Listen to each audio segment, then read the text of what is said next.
3 ભૂલને લીધે આપે દિલ્હીમાં સત્તા ગુમાવી. પ્રશાંત કિશોરે કહ્યું, એક તો કેજરીવાલનું બલન્ડર હતું. દિલ્હીમાં છેલ્લી 2 વિધાનસભા ચૂંટણીમાં 70માંથી 67 બેઠકો પર જીત હાંસલ કરનારી આમ આદમી પાર્ટીને આ વખતે કારમી હારનો સામનો કરવો પડ્યો છે. તાજેતરમાં જ પૂર્ણ થયેલી ચૂંટણીમાં અરવિંદ કેજરીવાલની પાર્ટી માત્ર 22 બેઠકો પર જ સમેટાઈ ગઈ હતી. તો બીજી તરફ ભારતીય જનતા પાર્ટીએ 27 વર્ષ બાદ દિલ્હીમાં સત્તા હાંસલ કરી છે.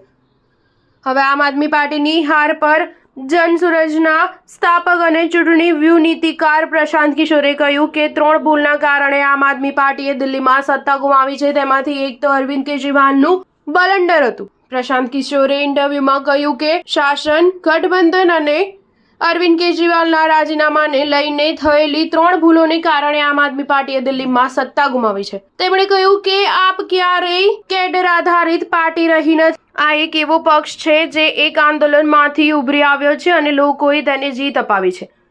તે એક સ્વયંસેવકો દ્વારા સંચાલિત પાર્ટી હતી. જે તમારા સમર્થકો છે તેઓ ચૂંટણી દરમિયાન સ્વયંસેવકો બની જાય છે. તેઓ તમારા પ્રતિબદ્ધ કાર્યકર્તા નથી. તેમને લાગ્યું કે તમે એક નવા પ્રકારની રાજકીય વ્યવસ્થાનું પ્રતિનિધિત્વ કરો છો. તેથી તેમણે પોતાની તાકાત લગાવી અને તમને જીતાડ્યા. આમ આદમી પાર્ટીની હારના કારણો ગણાવતા પ્રશાંત કિશોરે કહ્યું કે 3-4 વાતો જે દૂરથી સમજાઈ રહી છે. એક તો શાસનના અભાવે સત્તા વિરોધી લહેર હતી. આ ટર્મમાં જનતાને શિક્ષણ સિવાય બીજું કંઈ ન દેખાયું. શાસન છેલ્લા સ્તરે દેખાયું. ખાસ કરીને ગત ચોમાસા દરમિયાન પાણી ભરાવાની ઘટના અને મોહલ્લા ક્લિનિક ધરાશાયી થવાની ઘટના.